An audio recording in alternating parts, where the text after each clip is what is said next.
yang mengatakan bid'ah hasanah itu dalilnya selalu ni'matil bid'ah hadihi ketika Umar sedang melaksanakan sholat tarawih. Dijawab oleh para ulama, bid'ah di sini maksudnya adalah dari sisi kenyataannya, bukan dari sisi hakikat hukumnya. Kenyataannya Rasulullah setelah 4 hari pada waktu Ramadan tidak keluar lagi untuk sholat tarawih. Tapi Rasulullah sendiri mengatakan tidak sedang membatalkan sunnahnya sholat tarawih, hanya saja takut diwajibkan, kan gitu. Begitu juga semasa pemerintahan Abu Bakar tidak diadakan.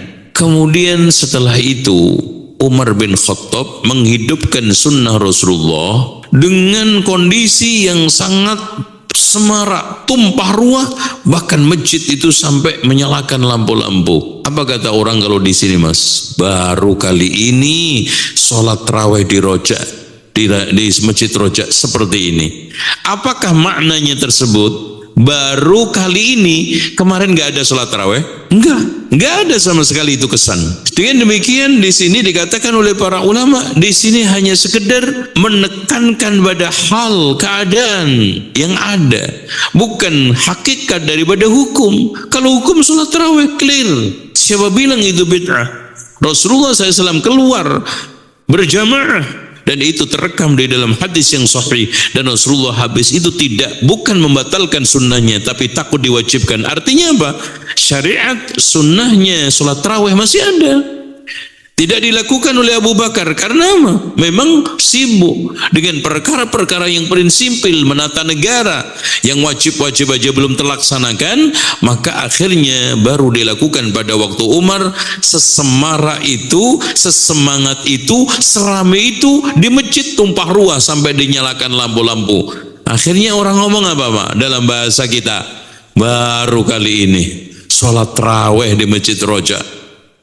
Sebelumnya apa? Ada, tapi nggak sesemarak itu. Sebelumnya ada, tapi nggak sebanyak itu. Pendapat yang rojih, yang kuat di antara pendapat para ulama, orang yang meninggalkan rukun Islam yang sifatnya fi'liyah selain la ilaha illallah, meninggalkan dengan sengaja, bukan karena lalai, lupa, ketiduran, itu kewajibannya hanya bertaubat, termasuk puasa. Jadi siapa yang meninggalkan puasa dengan sengaja, kewajibannya adalah taubat, bukan qadha. Ini menurut pendapat yang sahih, yang rajih di antara pendapat sekian ulama adalah Ibnu Taimiyah sama Ibnu Hazm rahimahumullahu ta'ala.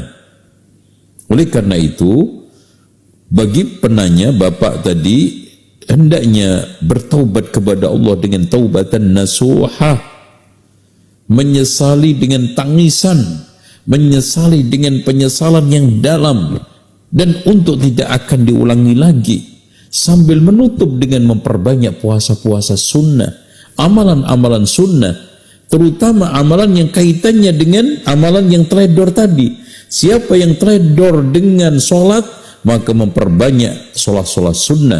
Siapa yang teledor di dalam puasa, memperbanyak puasa-puasa sunnah. Siapa yang teledor di dalam bab zakat, memperbanyak sodakoh, infak, dan juga bantuan-bantuan yang lainnya. Seperti itu, Pak, ya. Wallah. Dicamkan orang yang lupa membaca suratul Fatihah, rakaat yang lupa itu tidak dianggap. Tolong ini diperhatikan. Jadi kalau seandainya ada orang yang sekarang sholat kemudian lupa di rakaat yang kedua dari maghrib, rakaat kedua ini tidak dianggap tidak ada. Nah, rakaat yang ketiga ini, yang ketiganya dijadikan menjadi yang kedua. Dan nanti dia sholat lagi yang ketiga, berarti dalam kondisi sekarang ini dia sholat 4 rakaat. Karena 1 rakaatnya itu dianggap tidak ada, batal. Karena apa?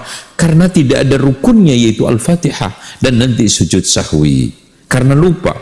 Tapi kalau sekarang sengaja tidak membaca suratul Fatihah, maka sholatnya adalah batal, harus diulangi dari awal. Itu perbedaan antara tidak membaca Al-Fatihah karena lupa dan tidak membaca Al-Fatihah karena dia sengaja. Itu ya, wallahu a'lam bishawab.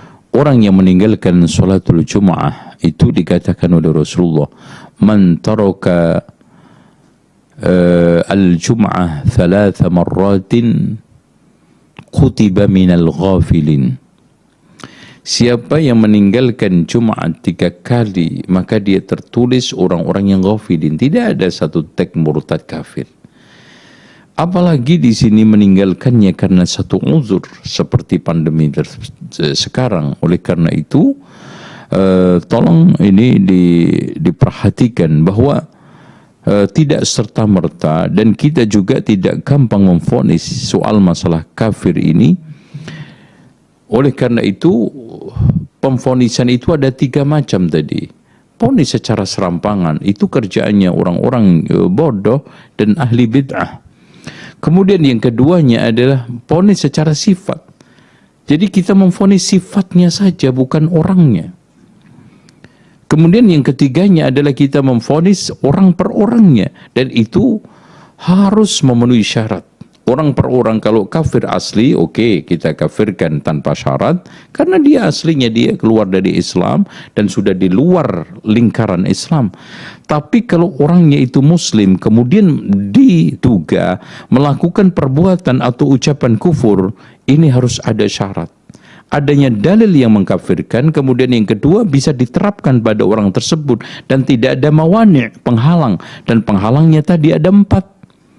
Ya, bodoh, ya, kejahilan dia terhadap dinul Islam. Keduanya tidak sengaja, al-khata', ya. Kemudian yang ketiganya adalah takwil, salah konklusi, dan yang keempatnya adalah ikrah, dipaksa. Nah, baru setelah itu bisa divonis kafir. Dan itu semuanya disyaratkan untuk ditegakkan hujjah kepada dia. Wallahu a'lam bishawab. Alhamdulillahilladzi arsala rasulahu bil huda wa dinil haqq liyudhhirahu 'ala ad-din kullihi walau karihal musyrikun.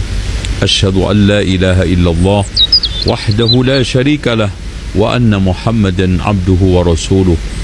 Allahumma salli 'ala Muhammadin wa 'ala ali Muhammad walhamdulillahi rabbil alamin. Ada kebiasaan yang dilakukan oleh mayoritas kaum muslimin di belahan dunia ini, memberikan jeda antara sahur dengan azan, kadang 5 menit, kadang 7 menit, kadang 10 menit, yang disebut dengan imsak. Hal ini dipersoalkan oleh ulama karena bertentangan dengan dalil. Bahkan Imam Al-Hafidh Ibnu Hajar Al-Asqalani di dalam kitab Fathul Barinya, demikian itu termasuk bid'atun munkaratun, suatu bid'ah yang mungkar. Dan ditegaskan juga oleh Syekh Muhammad Ibnu Shalih Al-Utsaimin, demikian itu merupakan suatu perkara bid'ah yang tidak ada asal usulnya. Kenapa? Karena Allah mengatakan secara umum, wa kulu washrabu hatta yatabayyana lakumul khaytul abyadu minal khaytil aswadi minal fajri. Makan minum terserah kamu sampai terbit fajar, itu kesimpulannya. Bahkan Rasulullah SAW sendiri mengatakan, kulu washrabu hatta yu'adzin Ibnu Ummi Maktum. Makan minumlah sampai terdengar azannya Ibnu Ummi Maktum. Fa innahu la yu'adzin, dia tidak melakukan azan hatta yuqala asbahta asbahta, sampai dikatakan kepadanya sudah masuk salat subuh. Dari sini menunjukkan bahwa kita makan minum sampai diazankan salat subuh, sampai terbit fajar. Apalagi kita gandengkan dengan hadis yang sahih dari Rasulullah SAW, idza sami'a ahadukum an-nida wal ina'u fi yadihi fala yadh'u hatta yaqdiya hajatahu minhu. Jika di antara kalian mendengarkan azan sementara wadah makan minum ada di tangannya, maka jangan diletakkan sampai dihabiskan. Dengan demikian, kebiasaan memberi jeda 15 menit, kadang 10 menit atau 5 menit sebelum azan untuk menghentikan makan merupakan suatu kekeliruan yang harus kita tinggalkan. Wallahu a'lam bishawab. Wassalamualaikum warahmatullahi wabarakatuh. Itu basisnya harus apa? Ilmu. Basisnya harus ilmu. Jangan malah sentimen. Wong di kuburan wiridan la ilaha dihukumi kafir. Itu kan aneh. Wong kalimat ini yang kafir saja menjadi muslim, sekarang yang muslim menjadi kafir. Itu paham kok seaneh itu gitu kan. Ya karena basisnya ada ilmu tadi. Coba kalau basisnya ilmu. Itu kan aneh betul. Hadil kalimah kalimatun sara bihal kafiru musliman. Fa kaifa saral muslimu bidzalika kafiron. Ini kalimat yang kafir saja menjadi muslim. Masa dengan kalimat yang sama yang muslim menjadi aneh enggak? Aneh. Jadi kalau suwon pokoknya basis ilmu harus sekuat-kuat. Bicaranya gini agak kiai kon sergemulang ojo politik terus. Tapi politik itu bagian dari ilmu. Wis ra iso diterang kalau iso. Ya ngoten mawon. Assalamualaikum warahmatullahi wabarakatuh. Bid'ah ngeten sama tak terangno. Bukan karena saya orang pesantren boten. Saya itu lebih hafal banyak hadis timbang sing sidik-sidik nuduh bid'ah. Bid'ah itu begini loh. Bid'ah itu yang mesti dolal, yang mesti sesat. Itu mas tadomat syariah yang berhadap-hadapan dengan apa? Syariat. Tapi jika bid'ah itu menguatkan syariat, maka tidak musuhnya syariat, tapi bagian dari syariat. Jadi bid'ah yang dolala itu yang istodam itu berhadap-hadapan. Nak terima gesekan utawa saling bersinergi utawa saling menolong itu tidak bid'ah. Dalilnya gampang begini, ini hadis sahih.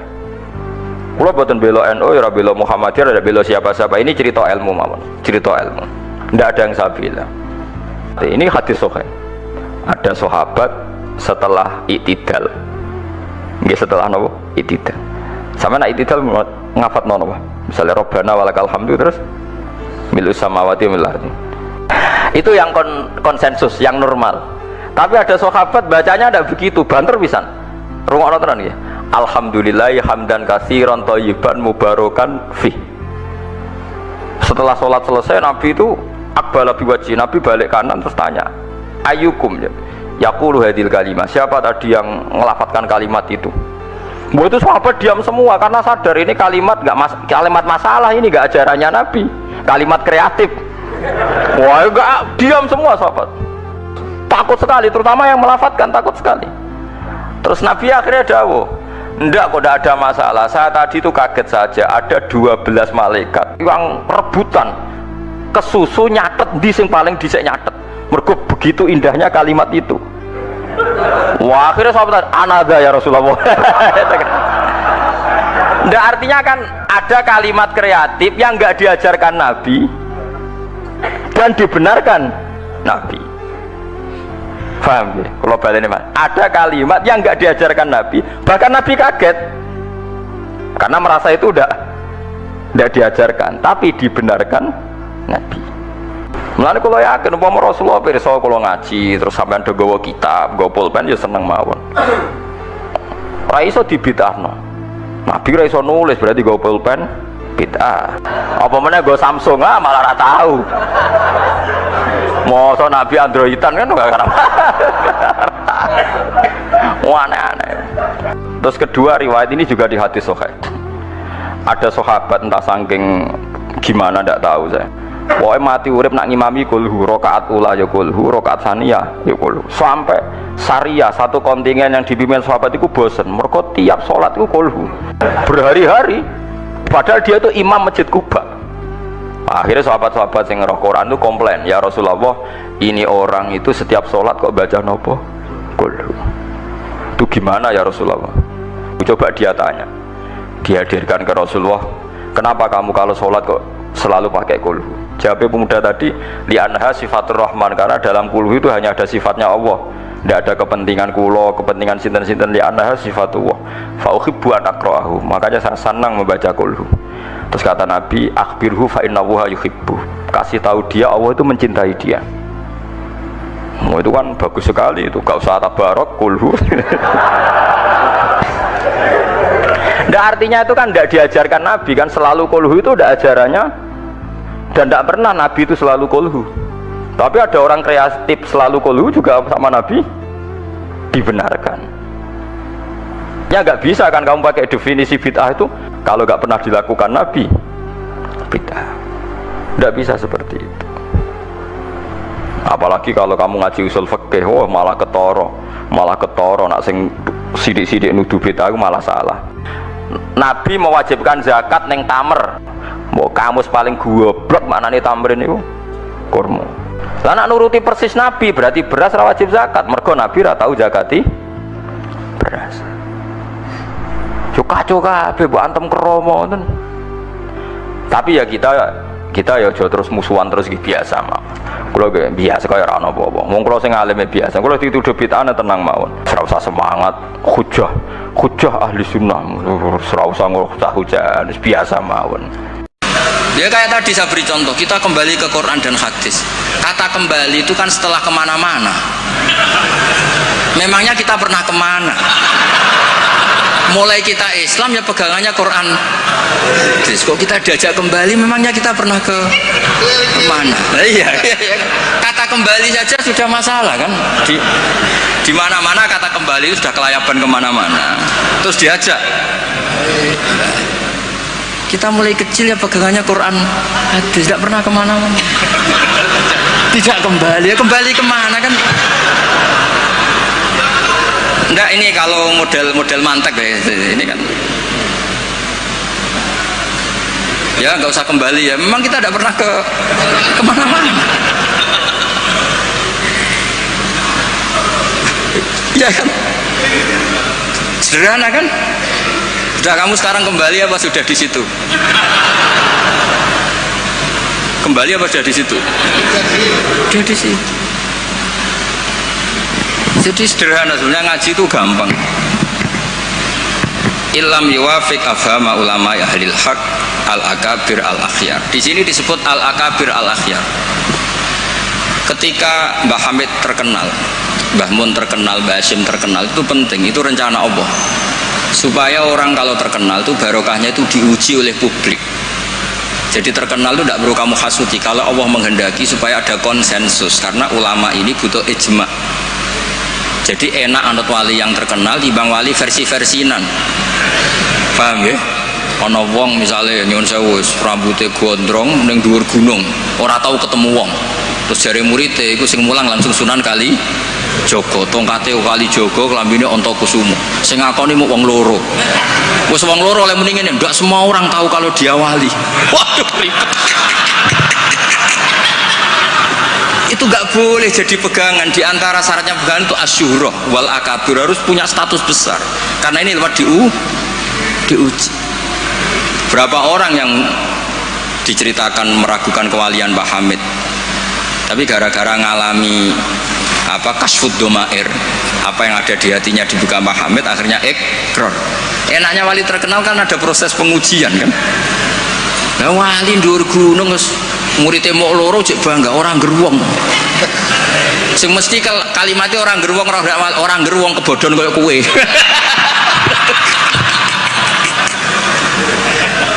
Itu kan kayak bakul jamu. Kue tok santai kayak rego diskon, lainnya enggak. Tiap ketemu orang kamu saja yang tak kasih harga seginanya enggak. Sebetulnya kalimat pasti kue tok sing kebodon. Nah, makanya butuh transparansi. Itu tidak hanya di birokrasi, tidak hanya di dunia ulama, semuanya butuh transparan supaya diuji. Makanya di sini Mbah Hashim menghentikan ulama ahlil haq al-akabir al-akhyar. Maka syarat jadi nabi pun harus ada gunjingan dulu. Nggak boleh nabi nggak terkenal, harus terkenal. Sebelum dia lahir jadi gunjingan di Bukhairah, di Nasturo, jadi komunitas di Syam semuanya gunjingan Nabi akhir zaman dengan definisi yang dimiliki masing-masing. Sehingga semua orang tuh ingin itu dari mana, orang mana, terus kriterianya kayak apa. Sampai Khadijah karena beliau punya paman yang ahli Injil namanya Warokoh, tanya Nabi akhir zaman tuh begini-begini, definisinya begini-begini. Kalau nggak terkenal tahu-tahu muncul nerangno definisi Nabi wes kangelan sampai. Jadi terkenal itu kalau fillah walillah itu baik, asal tidak karena hadun nafsi. Saya beri contoh ya, contoh kecil ini sekaligus Maulidur Rasul Shallallahu Alaihi Wasallam. Ada orang yang imannya itu terlambat, namanya Ka'bul Ahbar. Banyak orang yang kebetulan nasibnya baik kayak Sayyidah Khadijah. yang dia baca dari paman-pamannya, Nabi akhir zaman tudhilluhul ghamamah tuti'uhus sahai fajrul jabini lailiyud dawai. Kebetulan yang dibaca itu, karena yang dibaca itu dia nyuruh Maisarah. Maisarah itu nama lelaki. Coba kamu ikut dagang Muhammad, semua yang kamu lihat ceritakan ke saya. Setelah ikut di Syam itu ya sekarang termasuk Lebanon, Syria ya, Jordan, pokoknya semua kawasan situ dulu namanya apa? Syam. Karena itu yang persisnya itu entah mana, tapi ada yang bilang termasuk ya Palestina, Israel, pokoknya semua situ dulu namanya apa? Syam. Nah, dulu ada tertentu dibilang Ariha, dibilang apa, tapi itu semuanya dulu namanya Syam. Ada pohon yang kalau ada Nabi itu reaksi, Nabi itu nggak boleh mikir, dia nggak boleh tahu. Jadi Nabi itu misalnya matahari dari barat, beliau ya tetap saja duduk di arah barat, nggak mikir kalau ke arah barat itu ketemper matahari itu nggak mikir. Memang syaratnya Nabi itu nggak boleh mikir. Memang dekat Allah sehingga semuanya, ya memang begitu. Ma kunta tadri mal kitab walal iman. Kalau Nabi mikir